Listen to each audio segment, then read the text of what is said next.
loneliness can be deadly. In fact, loneliness is such a big concern in our society right now that our prior Surgeon General, Vivek Murthy, issued an 82-page report about it. And I want to read you something that he wrote. He said, loneliness is far more than just a bad feeling. It harms both individual and societal health.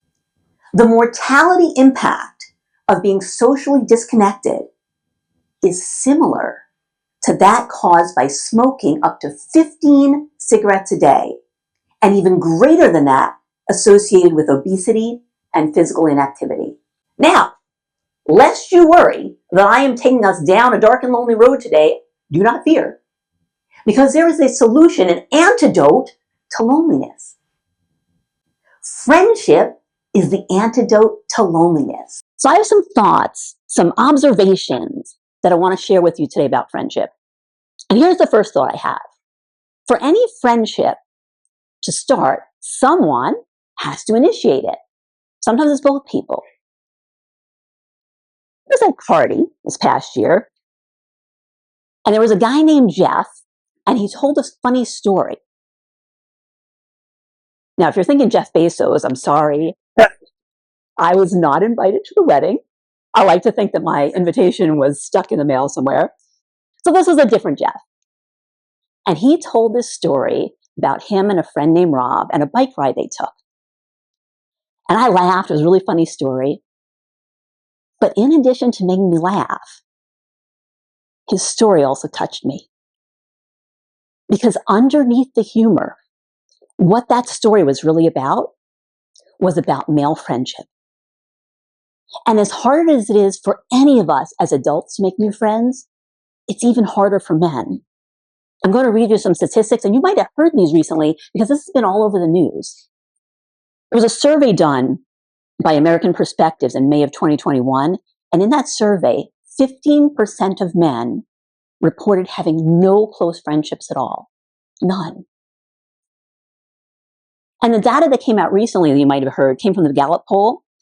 25% of US men ages 15 to 34 said they felt lonely a lot of the previous day. And the national average for all of us is 18%. So the statistic that's been thrown around a lot is 1 in 5 people have felt lonely. And you think about that, that was the prior day.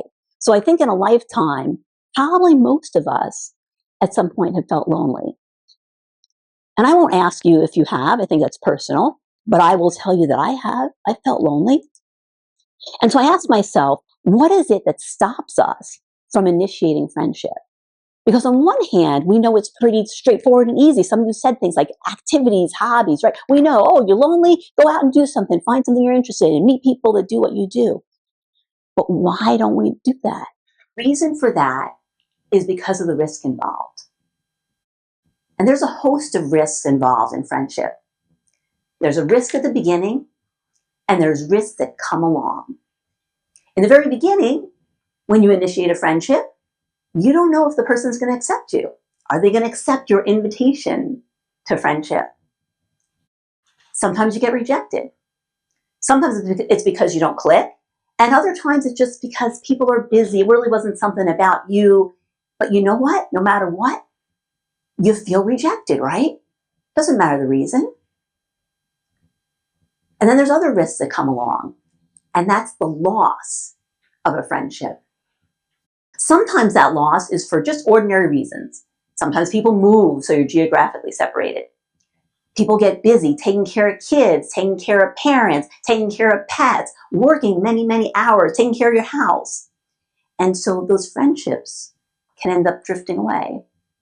And you could probably think of somebody in your life that you were close with at one point and you never had a falling out. You don't think badly of each other. You just kind of have lost contact. And then another loss that can come along is when there's disagreement. And we've seen a lot of that in our society the last 10 years. Political differences. People who have been friends 5, 10, 20 years, lifetimes, boom, explosion because of political differences. And what a loss, how heartbreaking that is. And then there's a final loss with friendship, And that's when the person that you're friends with moves on from this life.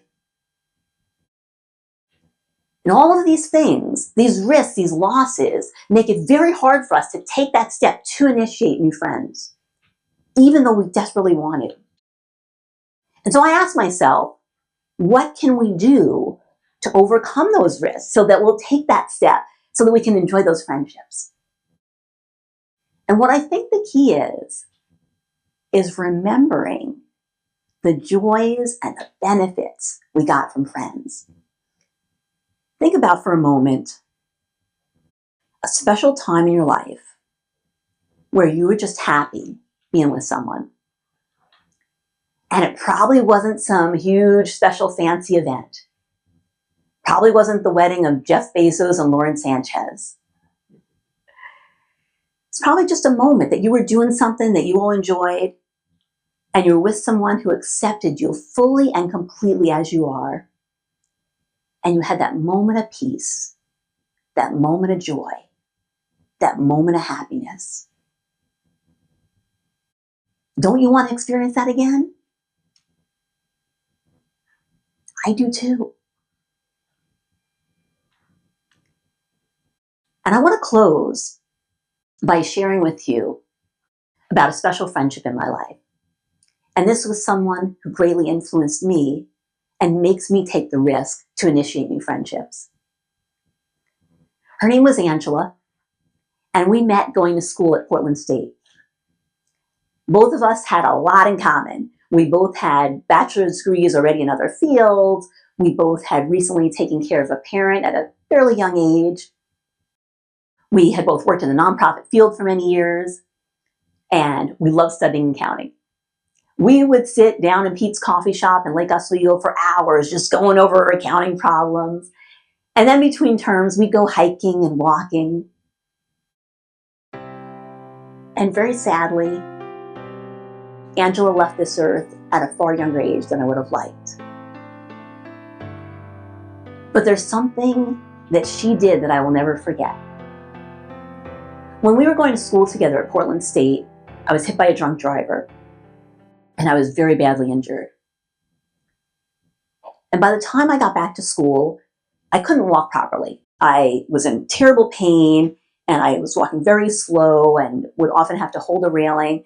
And so I was walking something like this. And you picture this busy college campus, right? Everyone's running by me for the most part, and I'm hobbling along. And then there would be the people who would see that something was wrong with me. And they were trying to be polite and not dash past me, so they do this. And that makes you feel really good. And then there was Angela. She didn't walk in front of me and make me feel inadequate. And she didn't walk behind me and leave me walking all alone. She walked beside me at the pace that I could walk at because she was my friend. And the person who comes along at some point in your life and walks beside you, that is a person that you can truly call a friend.